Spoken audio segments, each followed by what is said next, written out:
साहब से ही सुने। सभी सम्मानित बंधुओं को मेरा नमस्कार। आदरणीय बंधुओं, जो विषय आज रखा गया है वो है 26 जनवरी 1950 को जब संविधान लागू हुआ, उसका असर देश पर क्या हुआ, पॉजिटिवली वो कहाँ तक इन्फोर्समेंट में लाया गया और उसका असर क्या पड़ा। और दूसरा सब्जेक्ट मैं समझता हूँ उससे जो जुड़ा हुआ कि क्या ऐसा ये दस्तावेज है, ये ऐसी किताब है जो अन्य किताबों की तरह ही इसको हम लोग पवित्र मान लें, या पवित्र है, या उसके ही तरह उन्हीं किताबों की तरह ही इसके साथ भी हम वही व्यवहार करें। दो चीजें आई। एक तो ये कि 26 जनवरी 1950 को जब ये संविधान लागू हुआ, उसके बाद अपने देश में क्या हालात थे, वो महेश्वर साहनी जी हम लोगों से बहुत ज़्यादा सीनियर भी हैं, और मैं समझता हूँ कि वो जमींदारी सिस्टम और वो अंग्रेजों के पहले वाले सिस्टम को बेहतर समझते हैं, और ये भी समझते होंगे कि उसके पहले के जो हालात थे देश के, समाज के, वो बहुत ही शोचनीय, दयनीय थे। हम लोग के बचपन में हमारी उम्र भी 60 प्लस है, तो मैं भी कुछ अनुभव किया हूँ थोड़ा बहुत कि किस तरह के समाज में हम लोग जी करके आए हैं। कई बार ये बात हो भी चुकी है। तो ये संविधान बना है, उसको बनाने में 2 साल 11 महीने 2 साल 11 महीने 18 दिन लगे थे। और ये जब ब्रिटिश गवर्नमेंट की कैबिनेट आई थी, कैबिनेट मिशन उसे कहा जाता, 1946 में, उस कैबिनेट मिशन के प्रपोजल पर कॉन्स्टिट्यूशन असेंबली का लाया गया कि कॉन्स्टिट्यूशन असेंबली बने, उसमें ड्राफ्टिंग कमेटी बने, कॉन्स्टिट्यूशन का निर्माण हो।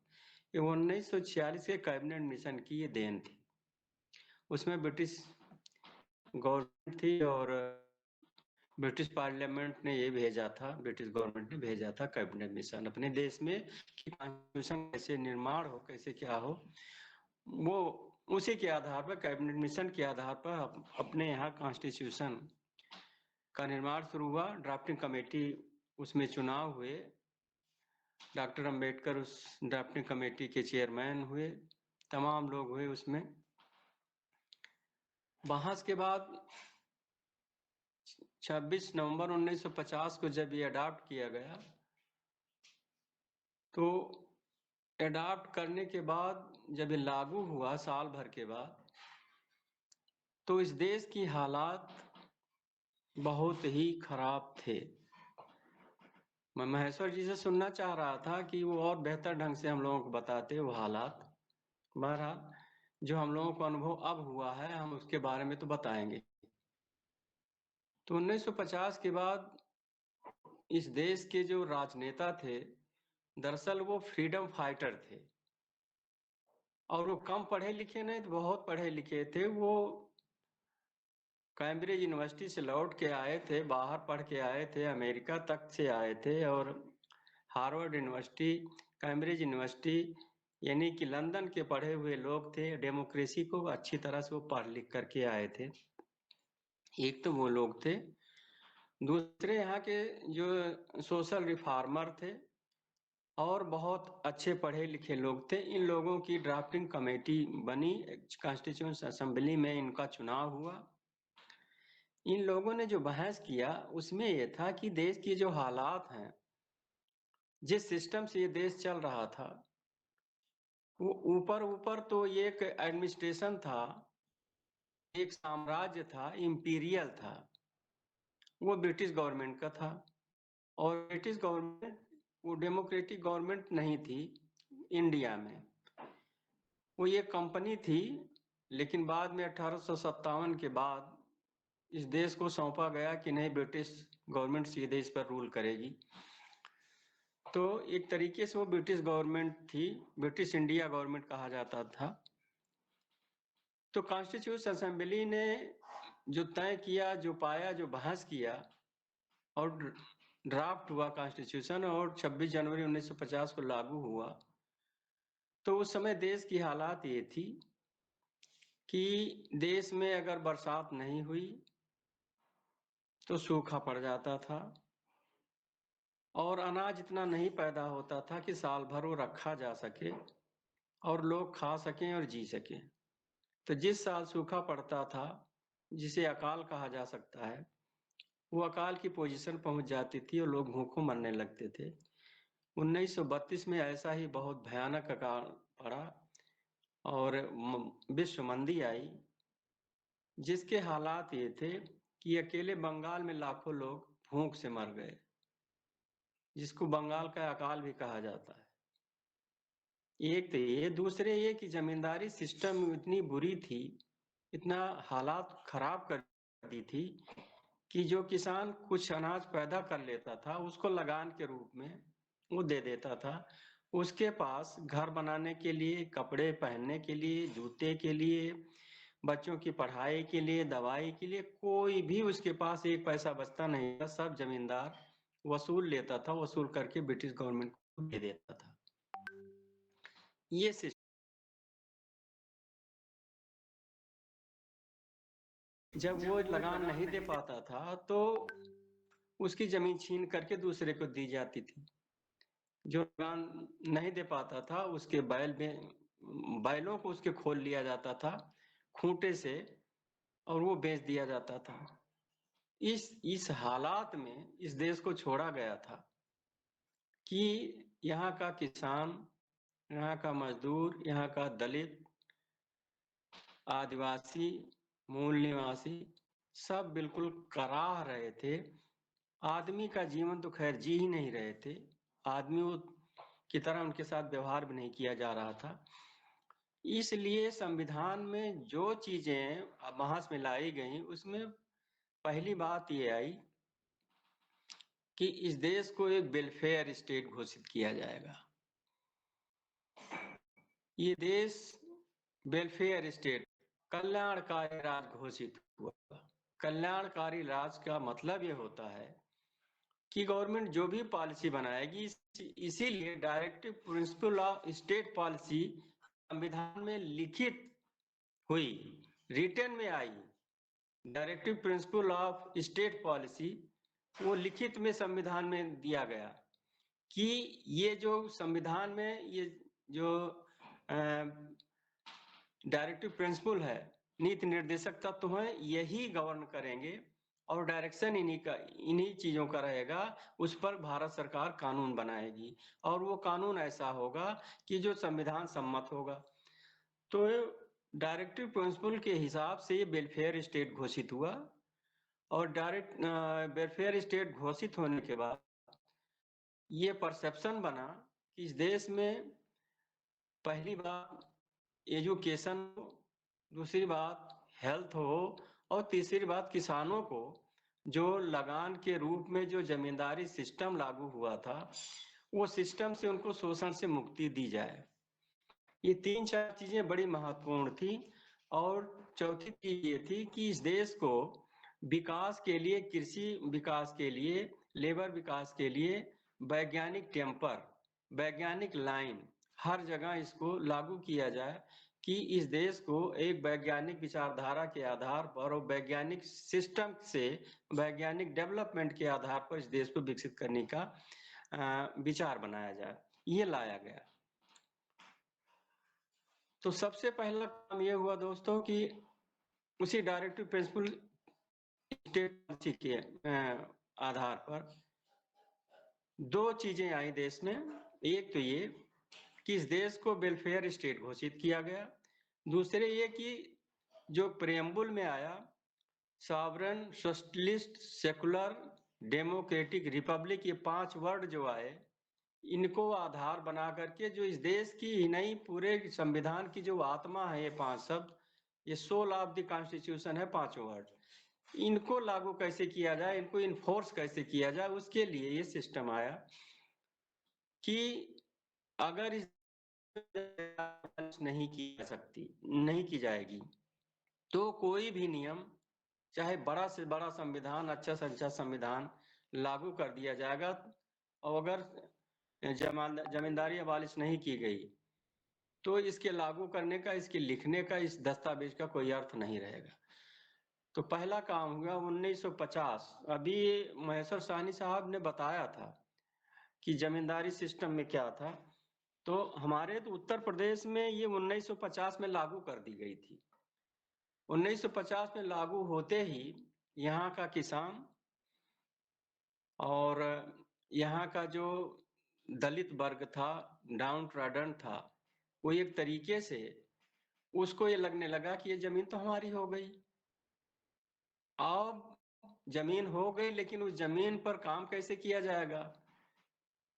तो भारत सरकार जो उसमें बनी थी, पंडित जवाहरलाल नेहरू उसके प्राइम मिनिस्टर थे, लेकिन वो प्रोग्रेसिव थॉट के थे। मैंने तो यहाँ तक, मैं आनंद भवन कई बार गया तो उन्होंने तो कभी मंदिर भी नहीं गए थे, जनेऊ वो खुद नहीं पहनते थे। प्रोग्रेसिव थॉट था उनका, सोशलिस्ट पैटर्न ऑफ सोसाइटी के आधार पर वो विचार रखते थे, उसी आधार पर वो उस पूरी पॉलिसी को ले जाते थे। तो उन्होंने किया क्या कि जो रसा का जो क्रांतिकारी सिस्टम लागू हुआ, वो उन्हें, उनके यहाँ विकास का सिस्टम लागू हुआ योजनाबद्ध तरीके से। योजनाबद्ध प्लानिंग कमीशन बनाया इस देश के अंदर। वो प्लानिंग कमीशन ये था कि 5 साल का टाइम रखा जाएगा और 5 साल में देश में बजट तैयार किया जाएगा 5 साल के लिए, और पर्टिकुलर चीजों के लिए, विकास के लिए कि कहाँ कहाँ ये पैसा लगाया जाएगा, वो 1 साल डिबेट करके पहले से वो 5 साल के लिए तय कर दिया जाता था कि यहाँ यहाँ लगाना है।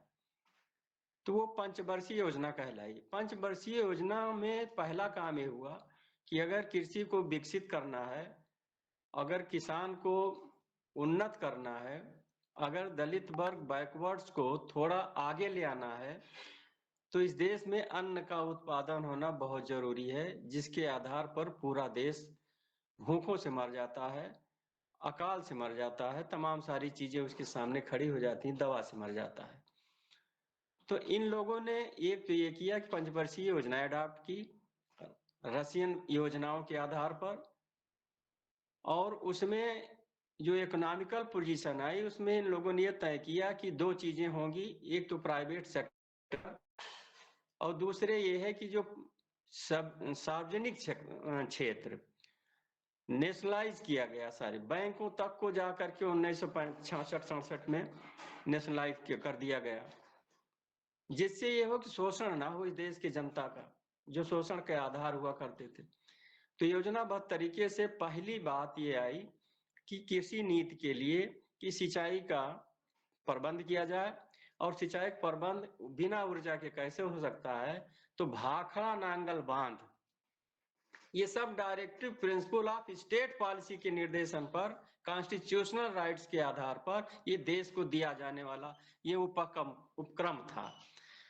तो भाखड़ा नांगल बांध जब बना तो वहां से बिजली उत्पादन के लिए ये सब सारी, तो नॉर्थ इंडिया भर में भाखड़ा नांगल बांध बनने के बाद नॉर्थ इंडिया, दिल्ली, पंजाब, हरियाणा, पश्चिमी उत्तर प्रदेश, उत्तराखंड, तमाम जगहों पर बिजली का प्रसारण हुआ, कनेक्शन हुए, और सिंचाई के लिए बाकायदा सरकारी ट्यूबवेलें लगनी शुरू हुई गांव-गांव में, क्षेत्र पंचायत के आधार पर।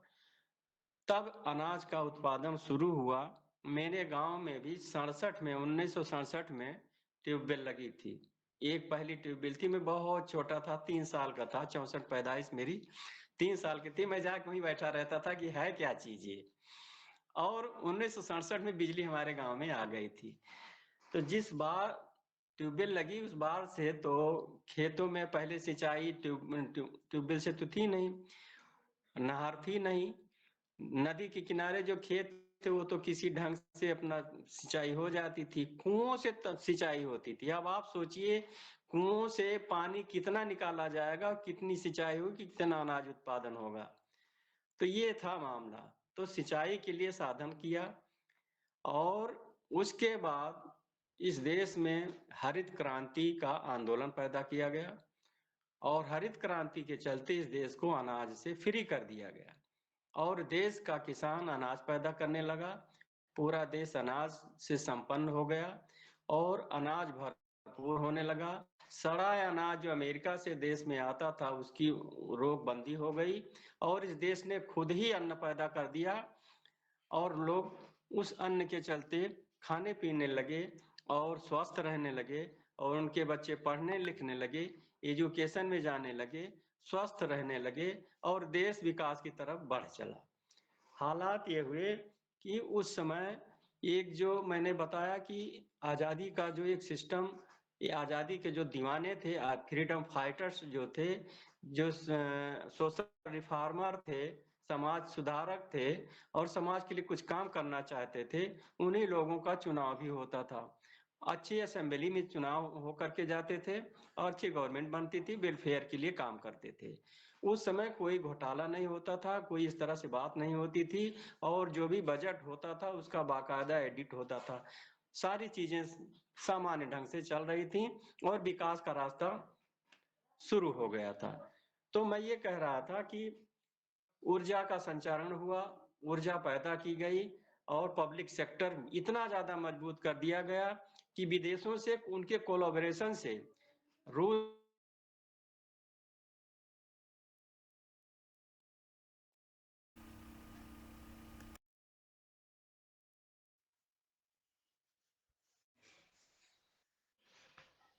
आवाज नहीं आ रही।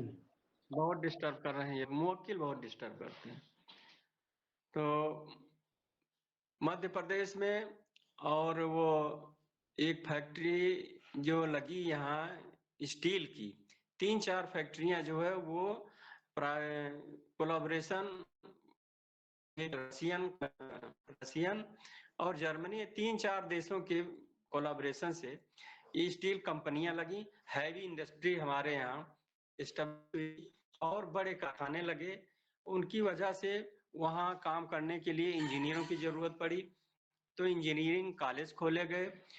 उसमें तमाम तरीके के लोग काम करने के लिए गए, उनको नौकरियां मिली और बंगाल तो एकदम बिल्कुल समझ लीजिए कि नौकरी का हब बन गया था। हमारे गांव से आधे लोग चले जाते थे और नौकरी करते थे, वहां फिर चले जाते थे। 10-10 साल तक नौकरियां किए लोग। हमारे फादर, हमारे ग्रैंडफादर सब वहां रह चुके थे। तो ये सब सिस्टम हुआ। तो लोगों को मजदूरी से लेकर के, मजदूर ही होते थे फैक्ट्री में पढ़े लिखे उस तरह, तो इंजीनियर मजदूर से लेके इंजीनियर तक इसका विकास हुआ। मेडिकल कॉलेज की स्थापना हुई, एम्स जैसे हमारे यहाँ के रिसर्च इंस्टीट्यूट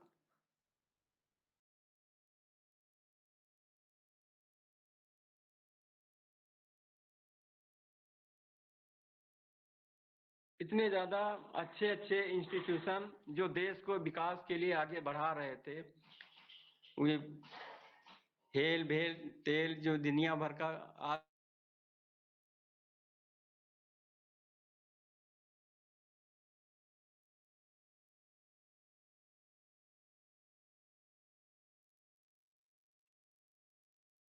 आवाज नहीं आ रही है। हाँ, उनका कुछ इंटरप्टेड है नेटवर्क।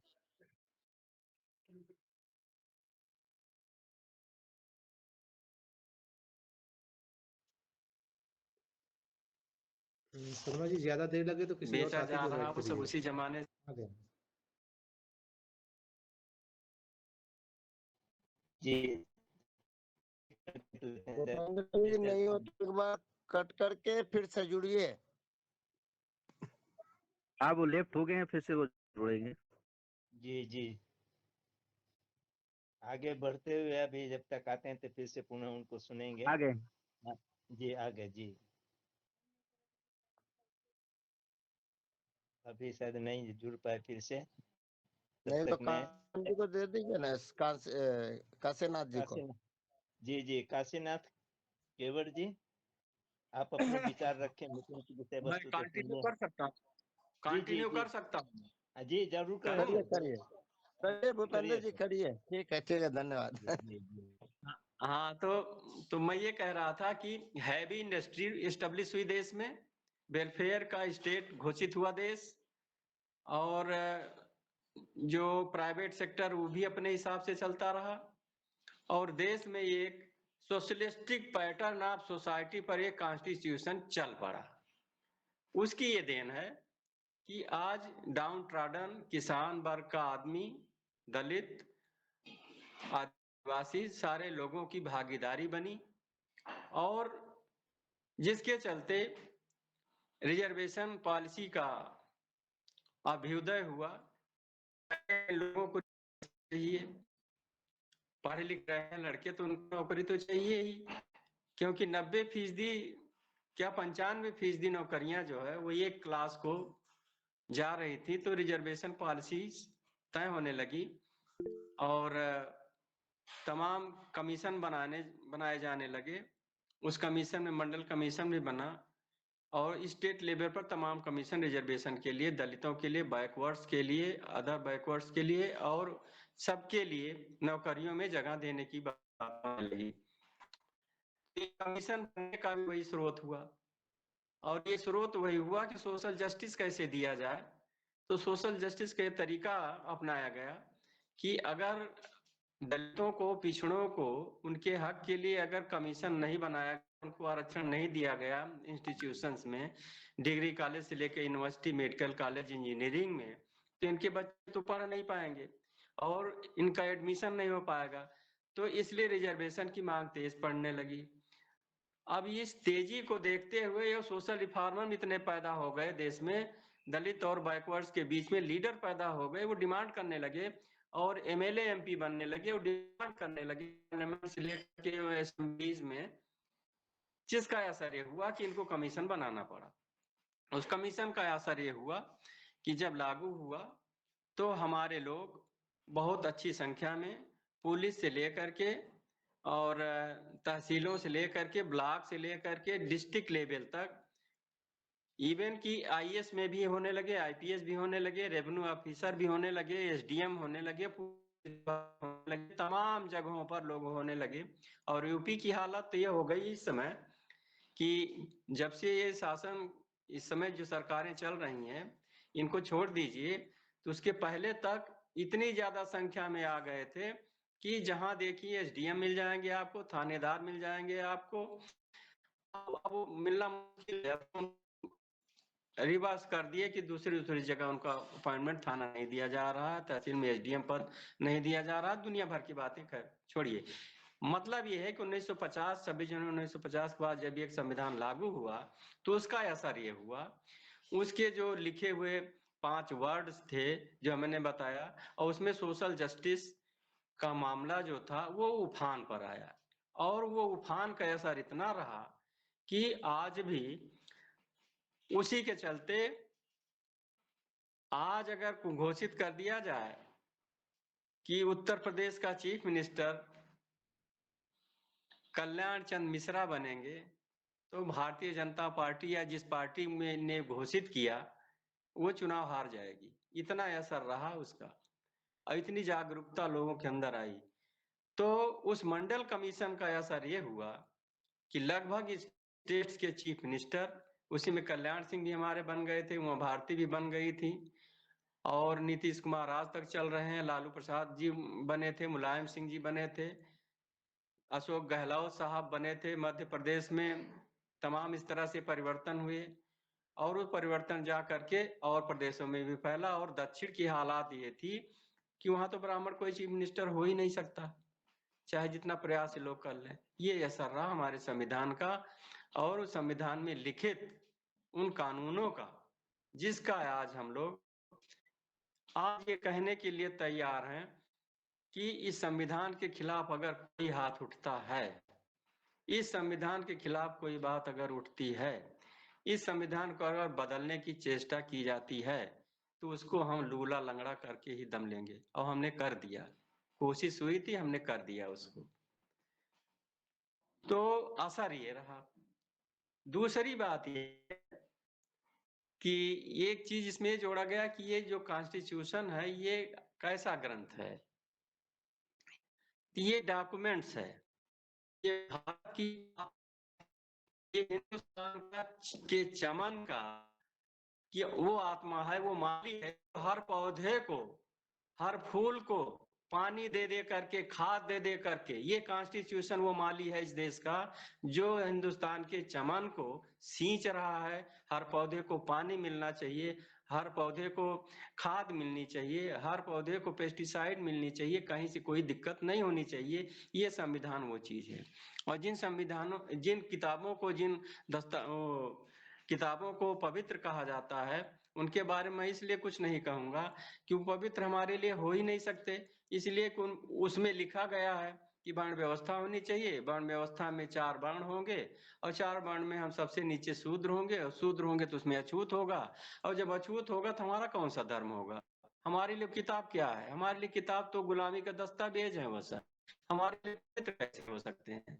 चाहे जो भी हो, मूल रूप से मैं उनका नाम नहीं ले रहा हूँ, वो हमारे गुलामी के दस्तावेज के नहीं, हमारे दस्तावेज और इस देश की आत्मा भारतीय संविधान है।